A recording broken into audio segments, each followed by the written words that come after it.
Hey guys, it is John C. Morley here, serial entrepreneur. It's great to be with you. I am traveling, as you probably know. It's great to be with you. There's a QR code on the screen. I would appreciate if you definitely scan that in, go to my hat for it, and like and love all my amazing content. Let's get right into the show. But before I do that, thanks for being here, whether you're at 11:15 p.m., 11:15 a.m., 3 a.m., or perhaps 3 p.m., or maybe 6 a.m. or 6 p.m. Doesn't matter. Thank you so much for being here and supporting the show. All right. So, what is opportunity? We've been talking about opportunity all week. We're on series 3, which means we're in our third year, and we are on show number 16, ladies and gentlemen. Yes, show number 16. So, let's get right into the master topic. And the master topic for the granular for tonight is Seize Your Destiny, Unleashing Opportunities, Series 3, Show 16. And we're on episode 7, so we're wrapping up the whole thing about opportunities. So I bet you're happy about that. All right, so when we think about this, a lot probably comes to mind, right? When I say to you, we have to think about these different things. But let's talk about opportunities because, they come in all different shapes and sizes. And this is something I think that is quite remarkable because you just never know what kind of package they're going to come in, what kind of packaging. So they're everywhere. Learning how to recognize them requires a real precious, keen eyesight and open-mindedness. So we have to know that an opportunity is oftentimes in an unexpected place. And if it's in an unexpected place, then we might be less likely to welcome it because we're expecting it to be on this big red carpet. Well, I got news for you, ladies and gentlemen. They don't come on big red carpets. Unfortunately, they do not come on big red carpets. And so you're probably going to be dismayed by where it comes from. Okay. That's probably the most important thing. But a lot of people get thrown off because they expect it to be somewhere else, but it's not somewhere else. But they get thrown off because of it. And this might cause you some slight challenges, but it shouldn't really cause you a big problem. Because if you know that opportunities are very possible and you know that they could be everywhere, then we just need to have an open mind. Well, I know that sounds easier said than done, but the truth of the matter is being open-minded is keeping a positive outlook on life and everything. It's not being a delusionist. It's not doing that. It's having faith. It's having belief that what you want is going to come. And so when we think about, opportunities, like for example, I just got back from this party tonight at my university. Like, let's say, for example, there could be an opportunity in every one of these beads, right? I may not know what it is, but I probably could figure it out, right? So opportunities are not meant to drive us crazy, but they're meant to give us an insight into a bigger picture. An insight into a bigger picture. And if the insight's into a bigger picture, then how is it that we can miss them so many times? Well, we've talked about this before. But before we go on, I want to talk to you about where to find opportunities. Yes, so where can I find opportunities? Because maybe I can't see them. Where can I find opportunities?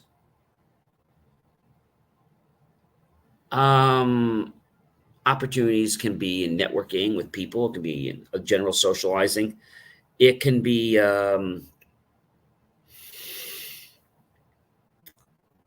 fleeting thoughts that you've just gotten in a moment. You could get a dream at night. You might suddenly get this, just epiphany moment and you want to write it down. Opportunities are all around us. Opportunities could be in our silence. Okay. And if opportunities are everywhere and we know that they're everywhere, then we're going to find them.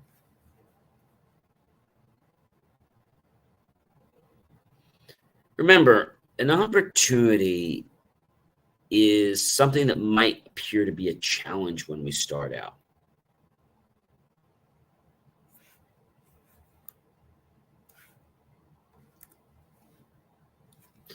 You have to have the right mindset, right? And you've got to identify your strengths. And you've got to identify the factors that are important to you, such as your value system.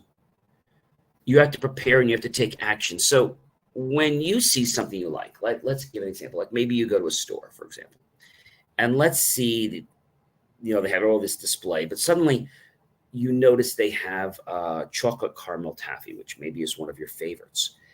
And when you see that, maybe it's being showcased or they're doing, let's say, samples. Well, you got to seize the opportunity to go get one because you might miss that opportunity. And if you miss it, you won't be able to taste it, and then you probably won't buy the product. So opportunities help us to look at not just, let's say, the trees and the birds, but the entire forest. So opportunities are all around us, but they might not necessarily pop for us. And the reason they don't pop is because maybe you're afraid. Maybe you're afraid. And that might sound crazy, but it's the truth. It is the truth. And if that's the truth, then, and you knew what the truth is, would you be able to handle the truth and would you be able to adapt to the truth, or would you get stuck? Would you get stuck? That's what I want to know. Would you get stuck? If you got stuck, what would you do? Would you look at things from a positive perspective, or would you look at things from a negative perspective? And I think a lot of people look at things from a negative perspective because they just feel like everything around them is just closing in. But you can also have the same thought that things around you are actually, let's say they're actually helping you. We've done the example before about the car, right? Remember the car that, you drive a certain color car, and then I tell you that you see that car everywhere. Same thing happens with opportunity. When we focus on opportunity, when we focus on lack, we get more lack. We focus on abundance, we get more abundance. What we focus on, we bring more of that into our life. The last topic for tonight is evaluating opportunities. You might get a lot of them, but you're like, I don't know how to evaluate them. So not all opportunities are created equal. So how do we discern between a good and a bad opportunity? And make an informed decision about where to invest our time and our energy and maybe our money and other resources.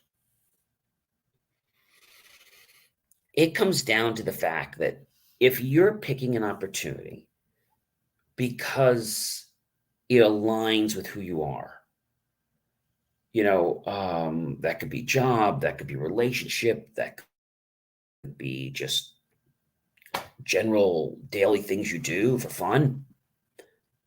Opportunities are these little tiny gems, almost like these beads here, right? That I showed you. There's the white ones and here's the red ones.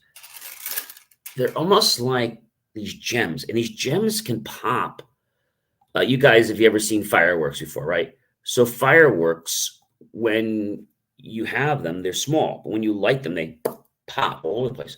So imagine that your potential opportunity, when you nourish it, right, feed it, and put time into it, it's going to grow. What happens with a flower? If you nourish that flower with water, with, let's say, nutrients and sun, it grows. But if you don't, it doesn't. Now, it might sound like very crazy, but it's a truth, ladies and gentlemen. It is absolutely, absolutely the truth. And if it's the truth, then we have to react on it.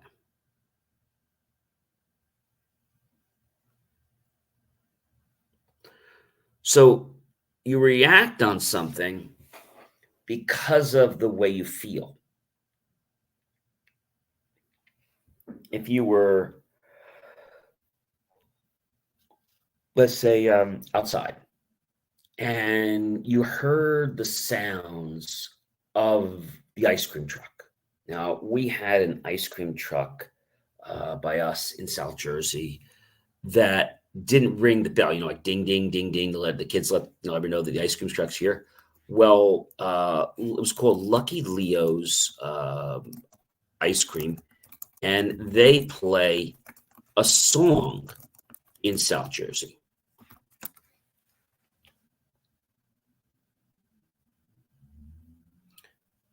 Lucky Leo's plays a song. Lucky Leo's ice cream plays a song.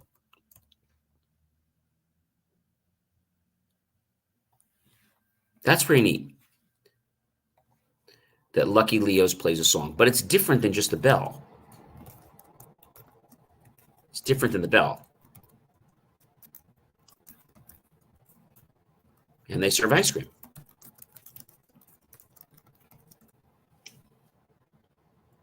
So, some trucks would play like good humor music.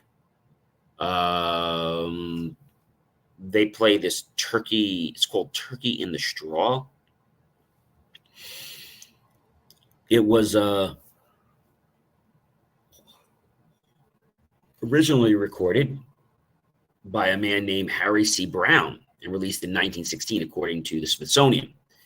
And the song stole its melody from an early 19th century tune called Turkey in the Straw, which is the song's more commonly known name now. Why do all ice cream trucks now play the same song? Well, these trucks need a tune to alert customers that ice cream is coming, and many of the companies turn to minstrel songs or tunes that evoked a nostalgic past of turn of the century ice cream parlors for a generation of white Americans, and thus the ice cream songs of old were repurposed. They were repurposed. And I think that's probably important to know. And so when you hear that sound, it's like, oh my gosh, I got to go quick run to the ice cream truck, right?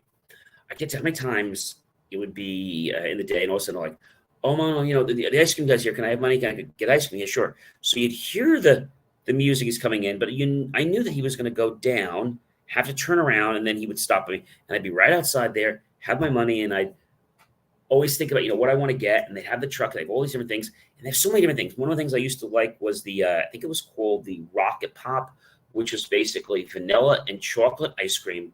It's like a push pop, and you push it up, and it's really, really delicious.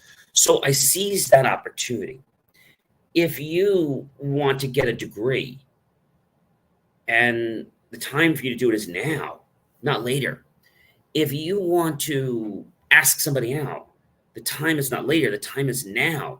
So seizing an opportunity allows us to feel good, and it allows us to progress in a way that could be amazing for ourselves and others for the greater good of all concerned. But some people, they get scared. They get stuck in their shell, like the turtle, right? And they don't want to move. They're afraid. They're like, they don't want to go left. They don't want to go right, but they just want to stay in their shell. And they stay in it. And now they can't move. And so the question is, if an opportunity is good, you're going to feel it. If an opportunity is good, chances are it's going to attract you to want to be able to take part in that opportunity. Bad opportunities are going to make you feel bad. Good opportunities are going to make you feel full of life and having a main purpose in life. That is what opportunities are about. But opportunities can be in so many different places and so many different facets of life. It could be in business. It could be in our personal lives. It could be in relationships. It can be in sales. It could be in fitness, exercise, right? It could be in so many different things. The opportunity of the eclipse, we talked about that earlier in the week, right? An opportunity to get to know yourself, an opportunity to get to know who you are. Do you know who you are? Maybe you know your name, maybe you think you know you are, but do you really know who you are inside? You're like, John, I don't know what you're talking about. This gets scary for some people because who they think they are and who they really are two different people.